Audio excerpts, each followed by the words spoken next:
Hello everyone, this is me Khyati Maheshwari and you're watching my channel Charted Logics by Khyati Maheshwari, and in this video we are going to discuss about CA Final Both Group Planner for November 20 by me Khyati Maheshwari on our channel Charted Logics.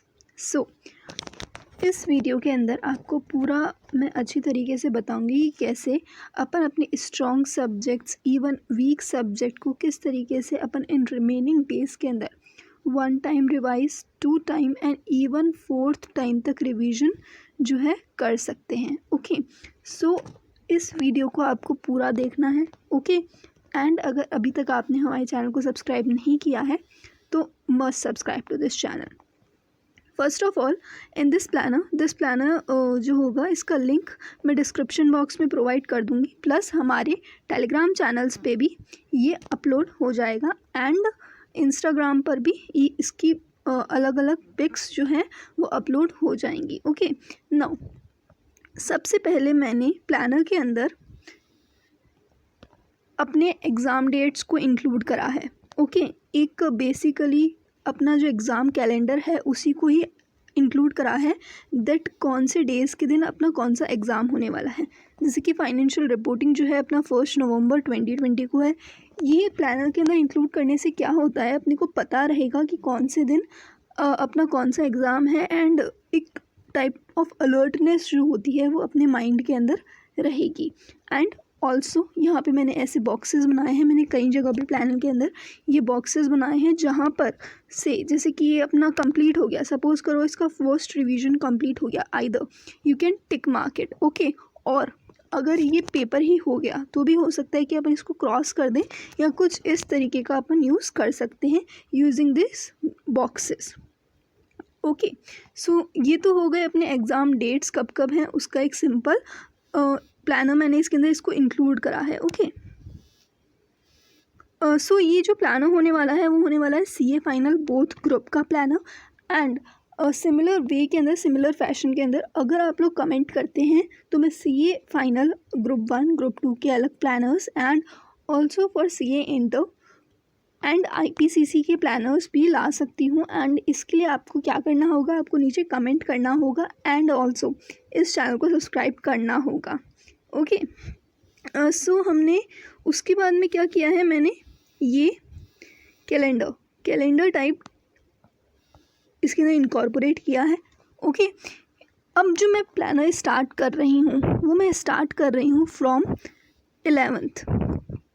Okay, so from 11th अक्टूबर अपने को start करना है. And मैंने क्या किया है, मैंने starting करी है कुछ चीज़ों को ध्यान में रखते हुए. सबसे पहले उन चीज़ों के ऊपर ध्यान दे लेते हैं कि अपने को आपके अकॉर्डिंग प्लानर किस हिसाब से बनाना है. ओके, क्योंकि हो सकता है ये प्लानर आपको सूट ना करे. सो अपने को सबसे पहले ये देखना है कि कौन कौन से टॉपिक्स या कौन कौन से सब्जेक्ट्स अपने बहुत स्ट्रॉन्ग हैं.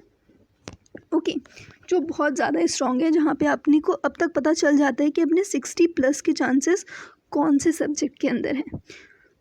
स्ट्रॉन्ग सब्जेक्ट जहाँ पर चांसेस तो हैं लेकिन अभी भी अपने को डाउट है कि क्या पता हमारी एग्जाम्शन आएगी या नहीं आएगी. कुछ सब्जेक्ट इस तरीके के होते हैं जहाँ पे अपने को पूरा स्ट्रांगली बिलीव होता है, अपने ने जितने भी मॉक टेस्ट दिए हैं, कोई टेस्ट सीरीज ज्वाइन करी है, हमारी टेस्ट सीरीज ज्वाइन करी है, उसके अंदर आपके 60+ मार्क्स आए हैं. ओके, सो वो आपके वेरी स्ट्रॉन्ग सब्जेक्ट हैं क्योंकि अभी आपने टेस्ट दिया था और उसके अंदर आपके 60+ मार्क्स आए हैं.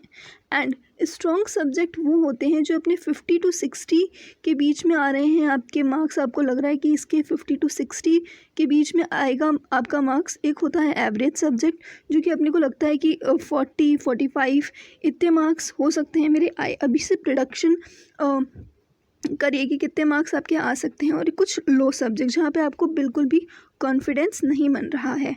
ओके, सो अपन किस हिसाब से देखेंगे कि अपनी जो वेरी स्ट्रॉन्ग सब्जेक्ट्स हैं, ऐसा भी नहीं है कि जो वेरी स्ट्रॉन्ग सब्जेक्ट है उसको पढ़ना ही नहीं है, उसका भी अपने को 1 टाइम रिवीजन करना है. एंड रिवीजन कैसे होना चाहिए, क्वेश्चन बैंक के थ्रू होना चाहिए, क्वेश्चन बैंक के थ्रू होना चाहिए। क्वेश्चन बैंक जितने भी क्वेश्चंस अवेलेबल होते हैं ICAI के थ्रू या फिर आपकी फैकल्टीज़ के क्वेश्चन बैंक्स या फिर कहीं से भी आपको उस स्ट्रॉन्ग सब्जेक्ट के क्वेश्चंस मिल रहे हैं उसको सॉल्व करना है। एंड ऑल्सो यहाँ पे हेल्प आता है ABC एनालिसिस का। ओके, सो अपने को कौन कौन से टॉपिक करने हैं, ऐसे टॉपिक पहले करने हैं जो ज़्यादा वेटेज वाले हों या फिर तो ज़्यादा वेटेज वाले हों या फिर ऐसे हों जो कि ओके वेटेज है लेकिन वो जल्दी कंप्लीट हो रहे हैं। ओके, सपोज़ करो 5 चैप्टर्स ऐसे कर लिए जिसके अंदर से ओनली 2 मार्क्स के क्वेश्चन आते हैं, स्टिल वो 10 मार्क्स को कंट्रीब्यूट करेगा अगर वो जल्दी हो जाता है, सपोज़ हाफ अ डे में हो जाता है। एंड कुछ लंबे टॉपिक्स होते हैं जो कि सपोज़ करो 2 या 3 दिन में होंगे अपन से और आएंगे ओनली उसके अंदर 10 मार्क्स का क्वेश्चन, और जो नहीं हो रहा है अपने से। तो इसमें अपने को ये देखना है कि सिंपल टॉपिक्स जो ज़्यादा वेटेज वाले हों, ओके, या नॉर्मल वेटेज वाले भी हों, तो combination of these kind of chapters. And जो अपने स्ट्रॉन्ग सब्जेक्ट हैं उसको भी अपने को 2 टाइम्स रिवीजन करना है। एक बार क्वेश्चन बैंक देख लेना है एंड मॉक टेस्ट 100% देने हैं। मॉक टेस्ट तो मैं कहूँगी कि सारे जितने भी अपने स्ट्रॉन्ग हो चाहे कोई सा भी सब्जेक्ट हो उसका मॉक टेस्ट देना है। एंड इन दोनों सब्जेक्ट्स के कम से कम 2 to 3 मॉक टेस्ट देने हैं अपने को। ओके, यहाँ पर अपने को क्या करना है, जो अपने एवरेज है उसका अपने को 3 टाइम्स रिवीजन करना है। कैसे करना है, एक बार रीड करना है, एक बार अपने को उसका क्वेश्चन बैंक देखना है and mock test paper solve करना है, जिसमें अपना बिल्कुल भी कॉन्फिडेंस नहीं बन रहा।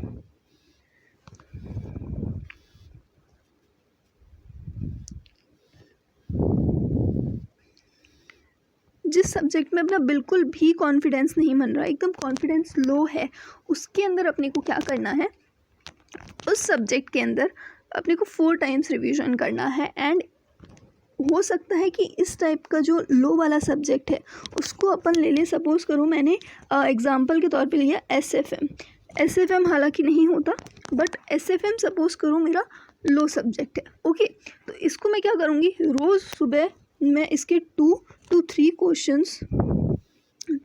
क्वेश्चंस इसके मुझे रोज़ सॉल्व करने हैं। इसके बेसिक्स हर एक दिन मेरे को 2 to 3 क्वेश्चंस इसके सॉल्व करने हैं।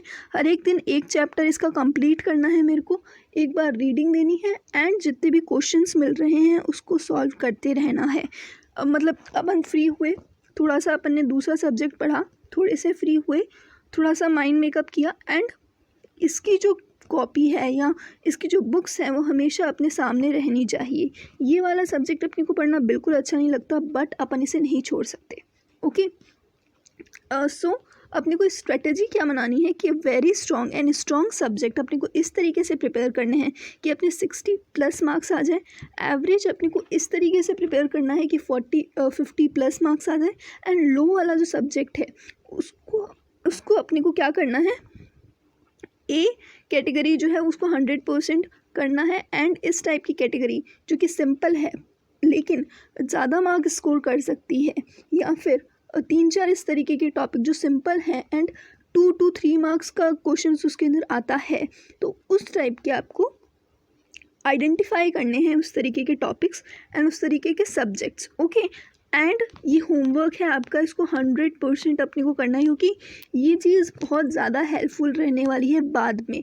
And also you have to tick mark it, like low subject के अंदर अपने 4 चैप्टर्स थे। ओके, 4 चैप्टर्स थे जो कि सिंपल वाले थे एंड अपन ने जैसे जैसे उसे कंप्लीट करा वैसे वैसे अपन को उसको टिक लगाते जाना है। जो जो चीज़ें अपन ने कंप्लीट नहीं करी हैं, जो जो टॉपिक्स अपन ने कंप्लीट नहीं करे हैं उसको बॉक्स में डालना है। एंड आफ्टर ये जो बॉक्स वाला टॉपिक है उसको अपने को कैसे करना है, ओनली क्वेश्चंस के थ्रू करना है। ओनली अगर अपन उसके क्वेश्चंस भी करके चले जाते हैं तो भी मोर देन इनफ होगा। छोड़ना कुछ भी नहीं है, कुछ भी नहीं है। Okay, and let's go to the calendar. So this is our calendar. Okay, so मैंने क्या किया है कि अपने को FR कंप्लीट करना है इन 3 days। FR को अपने को फर्स्ट टाइम रिवीजन करना है इन 3 days, एंड ऑल्सो जो अपना लो सब्जेक्ट है उसको तो अपने को कभी छोड़ना ही नहीं है। जो अपने 2 लो सब्जेक्ट या 3 लो सब्जेक्ट्स हैं उसको अपने को बिल्कुल भी नहीं छोड़ना, उसको रेगुलरली अपने को करते रहना है। ओके, आफ्टर दैट ऑडिट अपन को 3 days के अंदर कंप्लीट करनी है। इन दीज 3 days अपने को क्या क्या डेफिनेटली करना है, मॉक टेस्ट पेपर 100% देना है। ओके, आफ्टर दैट अपने को क्वेश्चंस जितने भी अपने को एक बार मिल रहे हैं उनको गो थ्रू करना है, ऑडिट करना है, कुछ क्वेश्चंस को सॉल्व करके देखना है, कुछ ऐसे क्वेश्चंस जो कि आपको लग रहा है कि इसके अंदर कई सारे टॉपिक्स जो हैं उस कवर हो रहे हैं, तो उस टाइप के क्वेश्चंस को बिल्कुल भी नहीं छोड़ना है। ओके, एंड इसके अंदर एक मॉक टेस्ट तो 100% इंक्लूडेड है। सो मैं मान के चल रही हूँ कि ये सारे पॉइंट्स जो हैं वो आप नोट डाउन कर रहे हैं, नहीं कर रहे हैं तो इस प्लानर के अंदर पूरा नोट डाउन है।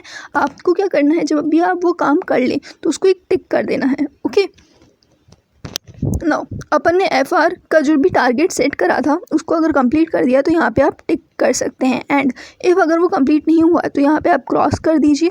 एंड लेकिन अपना 11 तारीख तो जो है वो कंप्लीट हो गई है, जो 11 डेट है वो अपने गुजर गई है, तो अपन यहाँ पे इसको तो टिक कर लेंगे कि अपने पास में अब एक जो डे है वो कम बच गया। ओके, सो 3 days के अंदर अपने को FR को कंप्लीट करना है। आफ्टर दैट 3 days मैंने ऑडिट को दिए हैं। 2 days के अंदर अपने को लॉ को कंप्लीट करना है। और अब ये जो 2 days हैं वो हो सकता है कुछ लोगों के लिए कम हो फॉर लॉ सब्जेक्ट। सो इसके अंदर अपन क्या कर सकते हैं कि अपना जो वीक सब्जेक्ट है वो अपन ने नहीं पढ़ा, कुछ डेज अपन ने वीक सब्जेक्ट जो है वो नहीं पढ़ा। ओके, नाउ 3 days अगेन मैंने दिए हैं SCMPE को। आफ्टर दैट एक बार DT एंड FR का एक बार फिर से रिवीजन। DT क्योंकि DT एक बहुत वास्ट सब्जेक्ट है, सो उसको बीच बीच में रिवाइज़ करना बहुत ज़्यादा ज़रूरी होता है, इसीलिए मैंने DT को यहाँ पे रखा है। क्योंकि आफ्टर मैं ऐसे करती हूँ कि 7 days निकलने के बाद में मैं एक बार DT 100% कर लेती हूँ। ओके, सो DT को अपने को 100% DT plus FR for a revision purpose 7 to 8 days निकलते ही एक बार दोबारा से उस सब्जेक्ट का रिवीजन हो जाना चाहिए। 7 to 8 days निकलने के बाद में उस सब्जेक्ट का एक बार फिर से रिवीजन हो जाना चाहिए। आफ्टर दैट मैंने IDT को 2 days दिए हैं अगेन। उसके बाद में इलेक्टिव करना है अपने को। इलेक्टिव अब इन डेज जो होगा इलेक्टिव का, उसके अंदर आपको कम से कम 3 या जितने भी आपको पेपर्स मिल रहे हैं, जितने भी आपको केस लॉज मिल रहे हैं, ज़्यादा से ज़्यादा रिटन प्रैक्टिस करिए, ढूंढने की कोशिश करिए, केस स्टडी बेस्ड आंसर लिखिए। और मैं बोलूँ कि आप उसको लिखिए, उसके बाद में आप सजेस्टेड आंसर से कंपेयर करिए कि कहाँ पर आप लैग कर रहे हैं। ओके, आफ्टर अगेन मैंने DT plus law, because law को पढ़े हुए टाइम हो गया, दोबारा से मैंने लॉ स्टार्ट कर दिया। उसके बाद में वापस से DT 2 days, एंड अब अपना 1 तारीख को FR का पेपर है, सो 2 days FR को अलॉट करे हैं। Okay, so in this way we are covering our whole CA final law. अब इसके अंदर SFM नहीं लिखा मैंने, इसके अंदर कहीं भी मैंने SFM नहीं लिखा। क्यों नहीं लिखा? क्योंकि मैंने बोला था SFM जो है वो अपना लो सब्जेक्ट है, तो उसको तो अपने को कभी छोड़ना ही नहीं है, उसको अपने को हर टाइम करते रहना है। ओके, हर रोज़ एक चैप्टर करना है, हर रोज़ एक चैप्टर करना है। इस तरीके से आपका भी कोई ना कोई सब्जेक्ट होगा, सो आप इस फॉर्मेट को यूज़ करके अपना खुद का प्लानर बना सकते हैं। ओके, नाउ अब कुछ इम्पॉर्टेंट पॉइंट्स मैं आपको बता रही हूँ। एक बार 100% रिवीजन हो जाना चाहिए, किसी भी कीमत पे हो जाना चाहिए। ओके, एक बार मॉक टेस्ट दे देना चाहिए हर एक सब्जेक्ट का, एक बार तो मॉक टेस्ट बनता है। ये आपको क्लियर इंसाइट दे देगा कि आप कहाँ स्टैंड करते हैं इस समय। और अगर आप बहुत ज़्यादा कम मार्क्स आते हैं ना आपके, सो क्या करना चाहिए उसके लिए भी मैं ट्राई करूँगी to make a video on it. Okay, after that जो अपना लैकिंग सब्जेक्ट है उसके लिए अपने को 2 to 3 times रिवीजन करना है। इम्पॉर्टेंट सेक्शंस को अब आप क्या कर सकते हैं, एक बार मॉर्निंग में अपने को क्या क्या करना है, क्या क्या कर सकते हैं अपन इस समय, सुबह उठ के क्या क्या कर सकते हैं अपन, या जो फर्स्ट चीज़ होती है अपनी रेगुलर जो अपने टारगेट सेट करें कि सपोज़ बोला है कि अपन को लॉ करना है, तो लॉ स्टार्ट करने से पहले अपने को क्या क्या कर लेना चाहिए। सबसे पहले अपने को एक बार जो भी अपन ने पहले पढ़ा था उसका रिवीजन कर लेना चाहिए। कुछ इम्पॉर्टेंट सेक्शंस डीटी के हो सकते हैं, लॉ के हो सकते हैं, ऑडिट के ऐसे हो सकते हैं, उनको एक बार रिवीजन करना है। ओके, केस लॉस, कुछ इम्पॉर्टेंट केस लॉस अगर आपको लग रहे हैं तो उनका रिवीजन, इसके लिए एक अलग चार्ट्स बनने चाहिए या फिर कोई पेजेस होने चाहिए आपके पास में जो आपको पता हो कि ये अपने को एक बार सुबह उठ के हनुमान चालीसा की तरह बोलना ही बोलना है।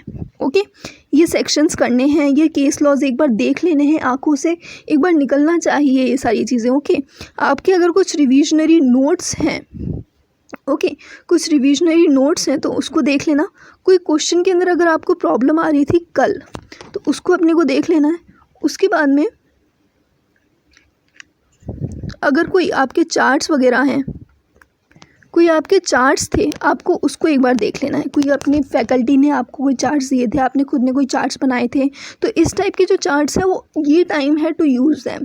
आपके पास में बहुत सारा मटेरियल है, हमने हमारे टेलीग्राम चैनल के ऊपर बहुत सारा मटेरियल दे रखा है, बट ये टाइम है अपन उस चीज़ को भूल जाते हैं। ओके, सो भूलना नहीं है, इसलिए मैं आपको यहाँ पे रिमाइंड करा रही हूँ। सेक्शन की कोई लिस्ट बनाई थी, कोई केस लॉ की लिस्ट बनाई थी, कोई रिविजनरी नोट्स बनाए थे, कोई क्वेश्चन के अंदर प्रॉब्लम नोट करी थी आपने, कोई चार्ट्स बनाए थे, तो वो अभी देख लीजिए। ओके, अभी भी टाइम है। नाउ गोल्स प्री डिसाइडेड होने चाहिए। गोल्स आपके प्री डिसाइडेड होने चाहिए कि कितने डेज़ के अंदर मैं किस सब्जेक्ट को कंप्लीट कर सकती हूँ, किसके अंदर अपन 2 डेज़ के अंदर कंप्लीट कर सकते हैं, किसके अंदर अपन 3 डेज़ के अंदर कंप्लीट कर सकते हैं। और जैसे ही 7 डेज़ बीते तो अपने को एक बार रिवीजन करना है कौन सा अपना लैकिंग सब्जेक्ट है एंड कौन सा ऐसा सब्जेक्ट है जो कि अपने को, जैसे मैंने यहाँ पे डीटी लिखा है तो कि डीटी होता है जो अपने को रिवाइज करते रहना है कंटिन्यूसली। ओके, अब मेन एबीसी एनालिसिस के लिए भी मैंने बताया कि एबीसी एनालिसिस इस समय बहुत ज़्यादा काम आती है। नाउ अब मेन थिंग जो होती है वो होती है एग्ज़ाम में लिख के आना है। ओके, ये सब अपन ने कर लिया, सारी अपन ने लर्निंग कर ली, क्वेश्चंस देख लिए, क्वेश्चन सॉल्व कर लिए, मॉक टेस्ट दे लिए। अब अपने को क्या करना है, एग्ज़ाम के अंदर, मेन एग्ज़ाम के अंदर अपने को लिख कर आना है। तो वहाँ पे अपने को क्या क्या चीज़ें ध्यान में रखनी है। सबसे पहले क्वेश्चंस को केयरफुली रीड करिए।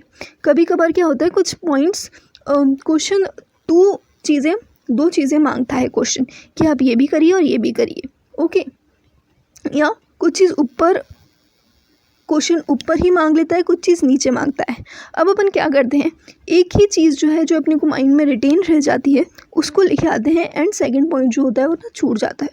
तो ऐसे में मैं क्या करती हूँ, जैसे कि ये यहाँ पे मांग रहे तो यहाँ पे 1 लिख दिया, यहाँ पे दूसरी चीज़ मांग रहे तो यहाँ पे 2 लिख दिया। तो अपने को 2 चीज़ें कंप्लाई करनी है, 2 चीज़ें बतानी है उसके अंदर। Okay, after that presentation matters a lot. Paragraph wise लिख रहे हैं, पॉइंट वाइज लिख रहे हैं आप, जो इंस्टीट्यूट के सजेस्टेड आंसर हैं उसका प्रेजेंटेशन देखिए एंड अपने आंसर्स का प्रेजेंटेशन देखिए, फ़र्क दिख जाएगा। उस चीज़ को कम से कम करने की कोशिश करिए, वो जो फ़र्क है उसको कम से कम करने की कोशिश करिए in way of presentation of your answer. It includes the use of technical words into your answer and many more things. Okay, after that proper formatting of your practical answers is must in theoretical answer. Conclusion और provisions लिखना ज़रूरी है। Okay, conclusions and provisions लिखना ज़रूरी है। आपने पूरा answer लिख दिया, उसका कंक्लूजन होना चाहिए लास्ट में कि एट लास्ट आपने क्या कंक्लूजन निकाला। Okay, and also in middle of the page अपने को आंसर नंबर लिखना है, यहाँ पे मत लिखिएगा, कट सकता है। Okay, and point wise and para wise answer लिखिएगा किसी भी क्वेश्चन का। कुछ क्वेश्चंस होते हैं जो पॉइंट वाइज बन सकते हैं, कुछ क्वेश्चंस होते हैं जो पॉइंट वाइज नहीं बन सकते, तो उन्हें पैरा वाइज लिखिएगा। ओके, एक ही बड़ा सारा पैरा नहीं लिखना है, इन सब पैराज लिखने हैं। ओके, नाउ प्रैक्टिकल के अंदर अपन क्या चीज़ भूल जाते हैं, पहली चीज़ मैंने बताई फॉर्मेटिंग एंड दूसरी चीज़ मैं बता रही हूँ वर्किंग नोट्स भूल जाते हैं। सो वर्किंग नोट्स बनाने हैं, थोड़ी सी भी दिमाग के अंदर नोटिंग आ रही है, कैलकुलेटर पे नोटिंग कर रहे हैं, उसका एक वर्किंग नोट बना लीजिए। Okay, case study based questions, आजकल इंटीग्रेटेड केस स्टडीज़, अलग अलग केस स्टडीज़ बेस्ड क्वेश्चंस आते हैं एग्ज़ाम्स के अंदर। So there can be 3 types of questions comes into the C exams: practical based questions, theoretical and then case study. So case study based answer के अंदर अपने को क्या करना है, अपन प्रोविजंस लिखेंगे सबसे पहले, उसके बाद में अपन लिखेंगे analysis of the case, means अपने प्रोविज़न लिखा जो अपने को लग रहा है उसके अंदर एप्लीकेबल होगा, फिर केस स्टडी का एनालिसिस किया, and on the basis of our analysis we have to give our conclusion जो होना चाहिए वो मैक्स टू मैक्स 3 लाइन्स का होना चाहिए। Okay, and analysis can be further divided into 2 parts. हालांकि मैं इसको बाद में डिस्कस कर लूँगी। फर्स्ट जो है अपने को जो केस स्टडी दे रखी है उसको डिस्कस करना है, सेकंड जो प्रोविज़न के अकॉर्डिंग केस स्टडी में क्या होना चाहिए वो डिस्कस करना है। ओके, सो आई होप इससे आपको पूरा क्लियर इंसाइट मिल गया हो, instead of only making a planner video with the calendar. I have also given you some tips and tricks for cracking this CA exams this attempt. Okay, so I hope आप ये सारी चीज़ें जो ये सारे पॉइंट्स जो मैंने आपको बताए हैं इसको ध्यान में रख के अपने CA फाइनल का प्रिपरेशन अच्छी तरीके से कंप्लीट कर लेंगे। ओके, ये जो PDF है ये आपको description box and also the Telegram channel के अंदर मिल जाएगी। And stay connected, also let me know the further videos you want me to make in the comment box, and also if you want group 1 or group 2 or CA inter video you can comment down below. Okay, and must join our telegram channel for the same. And if you haven't subscribed to our channel yet, और अगर आपके कोई video थोड़ी सी भी helpful लगी हो तो of course share it with your friends. Okay, thank you very much and see you in the next video.